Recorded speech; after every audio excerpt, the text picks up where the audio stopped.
நமஸ்காரம்.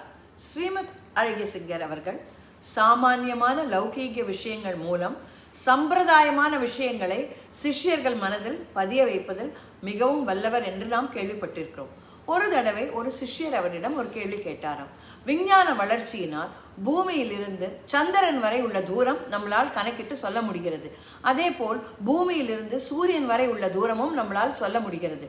அதே போல் பூமியிலிருந்து கடவுள் எவ்வளவு தூரம் இருக்கிறார் தங்களால் சொல்ல முடியுமா என்று கேட்டாராம். அதற்கு அழகிய சிங்கர் அவர்கள், நீ மறுநாள் காலையில் ஒரு பேப்பருடனும் ஒரு பென்சிலுடனும் வா, நான் சொல்கிறேன் என்று கூறினாராம். மறுநாள் அந்த சிஷ்யரும் ஒரு பேப்பரும் ஒரு பேனாவும் எடுத்துக்கொண்டு வந்திருக்கிறார். உடனே சுவாமிகள் அவர்கள் சிஷ்யரை பார்த்து, உனக்கு வேண்டியவை, அதாவது உன்னுடையவை என்பதை வரிசைப்படுத்தி எழுது. முதலில் உன்னுடைய மனைவி, குழந்தைகள், உன்னுடைய வீடு, கார், அது தவிர உன்னுடைய தோட்டம், துறவு எல்லாவற்றையும் எழுதிவிட்டு கடைசியில் என்னுடைய கடவுள் என்றும் எழுது என்று கூறினாராம். உடனே அவரும் அந்த மாதிரி ஒரு வரிசையாக படித்து எல்லாவற்றையும் எழுதிவிட்டாராம். உடனே சுவாமிகள் அவர்கள், முதலில் ஒன்றொன்றையும் அடித்து கொண்டே வா என்று கூறினாராம். உன்னுடையது என்று இருப்பவற்றை ஒன்றொன்றாக அடித்து கொண்டே வா என்று கூறினாராம்.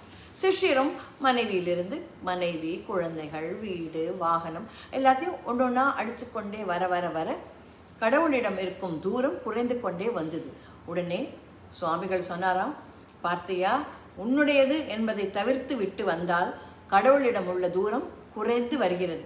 அதே போல நீயே என்னுடையவன், என்னுடைய எல்லாம் உன்னுடைய உடைமை அப்படி என்று நீ கடவுளை நினைக்க ஆரம்பிக்கும் போது அந்த தூரமும் உன்னை விட்டு விலகிவிடும் அப்படின்னு ரொம்ப அழகா எளிமைப்படுத்தி சொன்னாராம்.